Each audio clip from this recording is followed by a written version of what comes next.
नमस्कार and welcome back. Modi ji ने एक डॉक्यूमेंट को साइन किया और पूरे खेमे में आग लगा दी हमने बांग्लादेश के अंदर।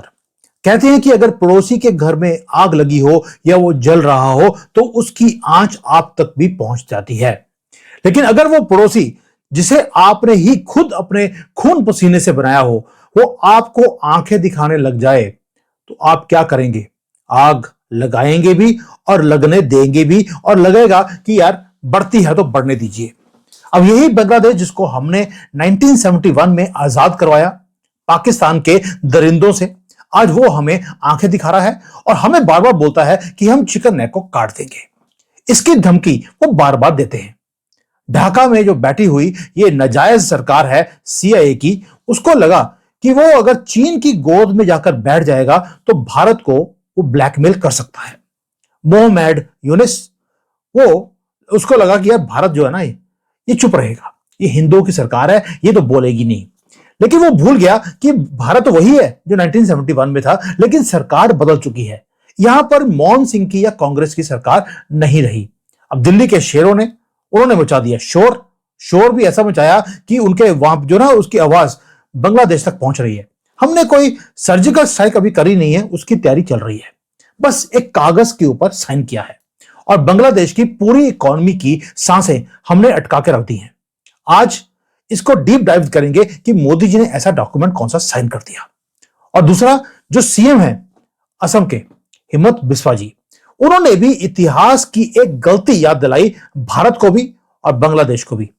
और ये बताएंगे कि कैसे हिमंत बिस्वा वहां पे असम में काम कर रहे हैं और इधर मोदी जी बिना गोली चलाए बांग्लादेश का हिसाब बराबर हमने कर दिया। पहले आते हैं हिम्मत बिस्वा पे, उस पे बाद आएंगे मोदी जी के ऊपर। अब बात करते हैं कि भाई ये जो डराते हमें चिकन नेक के ऊपर कि काट देंगे, सिलीगुड़ी कॉरिडोर भारत का वो पतला सा एक गर्दन है जो सिर्फ 20 या 22 किलोमीटर चौड़ी है, नॉर्थ ईस्ट को जोड़ती है भारत के साथ। असम के जो हिम्मत बिस्वा जी हैं, उन्होंने बोला, याद दिलाया कि एक बहुत बड़ी गलती इंदिरा गांधी ने कर दी थी 1971 में। ये 50 साल से ज्यादा है जो ये जो गलती है उसका भुगतान हम आज भी कर नहीं पा रहे। जब 71 में हमने बांग्लादेश को आजाद करवाया या इसको बनवाया, तब इंदिरा गांधी के पास एक मौका था कि वो जो ये मुजीबुर रहमान है उनसे बात कर सकते थे कि भाई हमें ये जो एरिया है इसको हमें 10-20 किलोमीटर और आपसे चाहिए। एहसानमंद थे वो भारत के। हमने उनको पाकिस्तान की फौज के हाथों से जो वो रेप हो रहा था उनको पाकिस्तान की फौज को हमने सरेंडर करवाया था।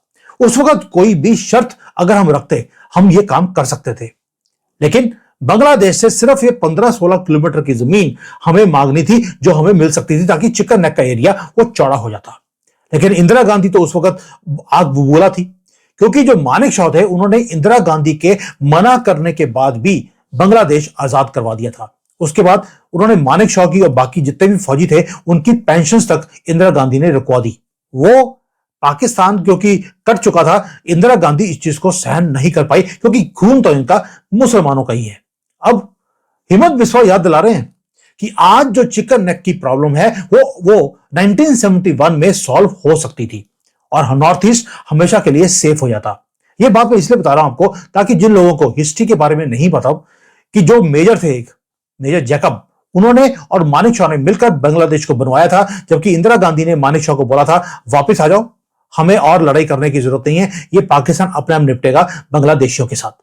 और आज ये आयरन लेडी बोलते हैं इंदिरा गांधी को, वो आयरन लेडी नहीं थी, वो तो पता नहीं कौन सी लेडी थी, वो मुझे उसके ऊपर जाने की जरूरत नहीं है।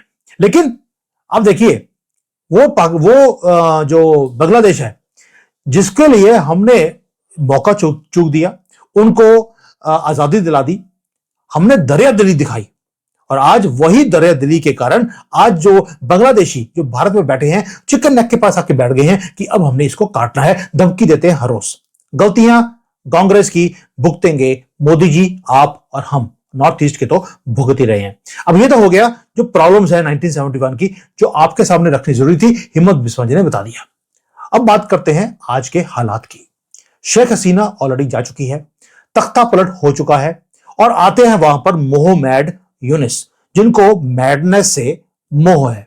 अब आते ही उन्होंने अपने रंग दिखाने शुरू कर दिए क्योंकि नाम में मोहम्मद था।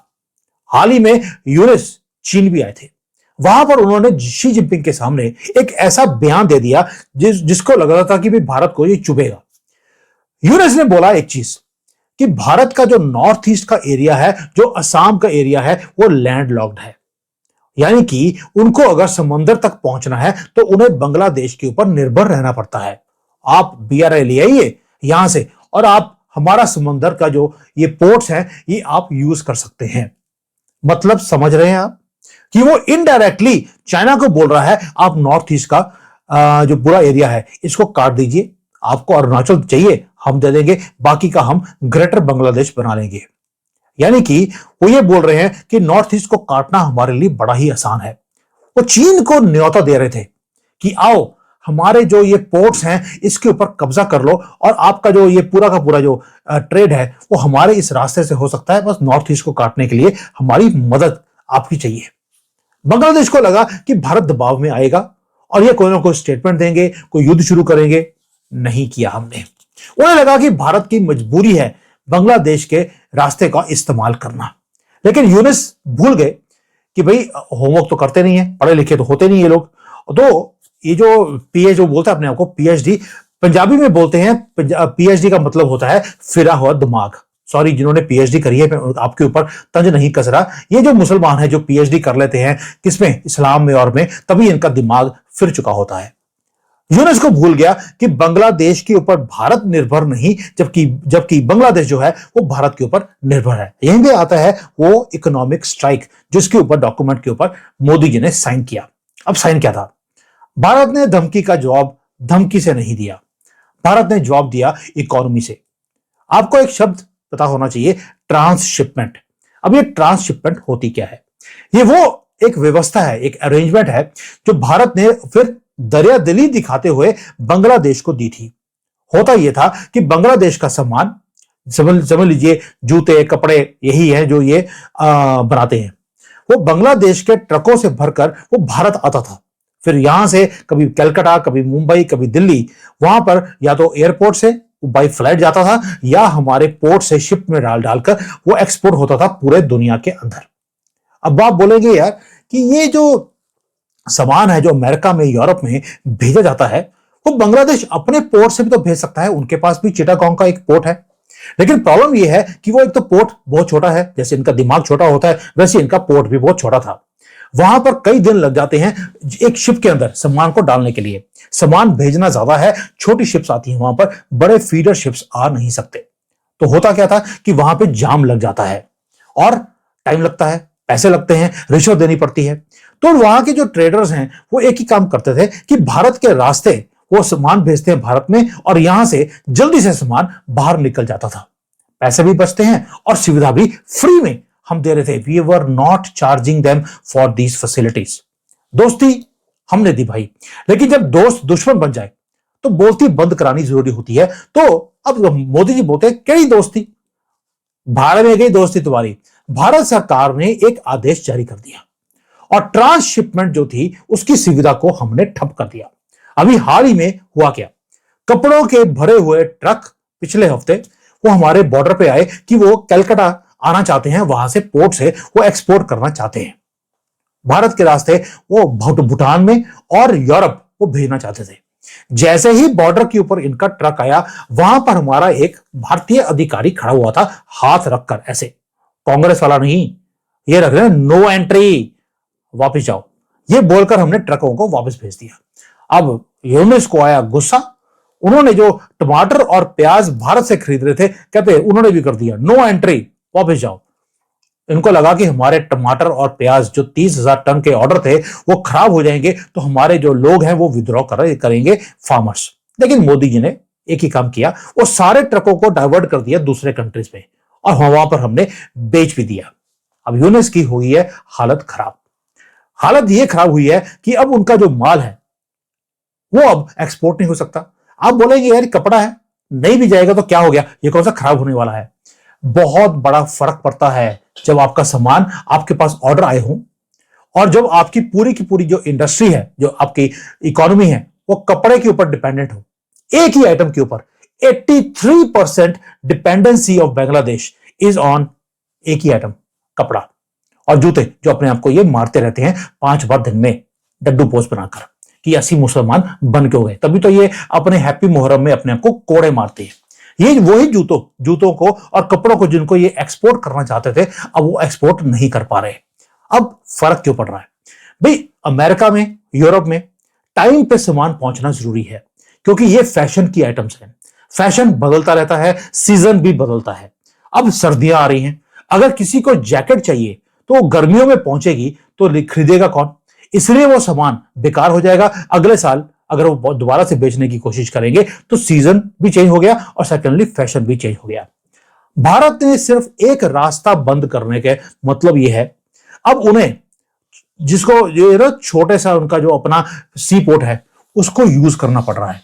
उससे क्या हो रहा है, जो सामान 10 दिन में यूरोप पहुंच रहा था, अब वो 25 से लेकर 30 दिन में वो सामान पहुंच रहा है। कॉस्ट जो है वो भी बढ़नी शुरू हो गई है। अब जो फॉरेन की कंपनियां हैं उन्होंने अल्टरनेट मार्केट्स को ढूंढना शुरू कर दिया कि बांग्लादेश को गोली मारो। अब वो वियतनाम में, भारत में, वो वहां पर उन्होंने ऑर्डर्स देने शुरू कर दिए। मैं खुद लुधियाना से आता हूं, गारमेंट की इंडस्ट्री है, सबके वारे न्यारे हैं, सारे लोग अपने एक्सपेंशन कर रहे हैं फैक्ट्रियों में, क्योंकि वो ऑर्डर्स को भुगता नहीं पा रहे। बांग्लादेश का एक रास्ता बंद करके हमने अपने कंट्री के जितने भी गारमेंट्स की फैक्ट्रीज हैं उनको तेजी दिला दी। भारत ने सिर्फ एक रास्ता बंद नहीं किया, उन्होंने ढाका के अंदर एक हरकम भी बचा दिया है। इसको बोलते हैं डिप्लोमेसी विद स्पाइन। जो मैं देखना चाहता हूं अपनी गवर्नमेंट के अंदर, वो दिखाया मोदी जी ने एक चीज, और बांग्लादेश को दिखा दिया तुम्हारा बाप हम ही थे, तुम्हारा हलाला हमने किया था पाकिस्तान का और तुम पैदा हुए थे, और आज तुम हमें आके दिखाते हो।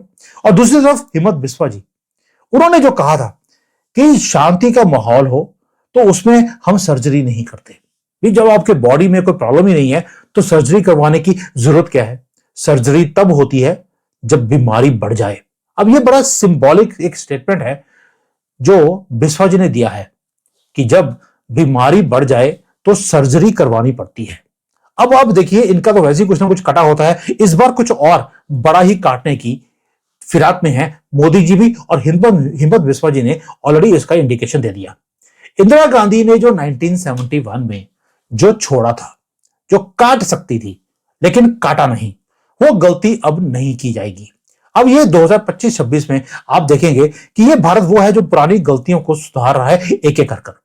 भारत ने साफ संदेश दे दिया, अगर आप भारत की सुरक्षा के साथ खेलेंगे, चिकन नेक पर बुरी नजर डालेंगे, तो हम भी बस एक नस दबाएंगे और कुछ काट देंगे आपका। और मैं तो हमेशा बोलता हूं इनका पूरा ही काट देना चाहिए। एक छोटा सा काट देते हैं बेचारों के, सारी उम्र इनकी पैंट और इनके पजामे गीले रहते हैं, लीक करता रहता सब कुछ इनका। इसलिए इनको हमेशा के लिए इनकी जो प्रॉब्लम है उसको काट दीजिए। यही बिस्वा जी बोल रहे हैं और यही मोदी जी करने वाले हैं। रिश्ते में हमेशा बोलता हूं, रिश्ते बराबरी के होते हैं। बराबरी इन द सेंस की जितनी रिस्पेक्ट आप हमें देंगे, हम भी उतनी ही रिस्पेक्ट आपको देंगे।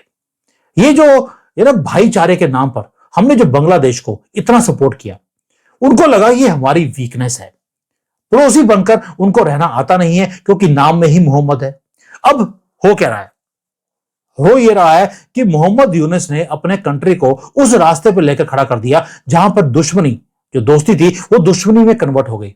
मैं बार बार बोलता हूं, एक आदमी आया इनके कंट्री में और ये जो 50-60 साल से हम भाईचारा निभाते रहे बांग्लादेशियों के साथ, ये बोलकर कि ये हमारे अगेंस्ट कोई काम नहीं करेंगे। आज देखिए, एक आदमी आया मोहम्मद यूनुस और उसने पूरी कंट्री को रेडिकलाइज कर दिया। क्या आपको लगता है कि भारत ने जो ये ट्रांसशिपमेंट को रोका है, क्या ये इनफ है? क्या हमें और भी ज्यादा सख्त कदम उठाने चाहिए? और जो बिस्वा जी बोलते हैं कि कुछ काट देना चाहिए, क्या काटना चाहिए?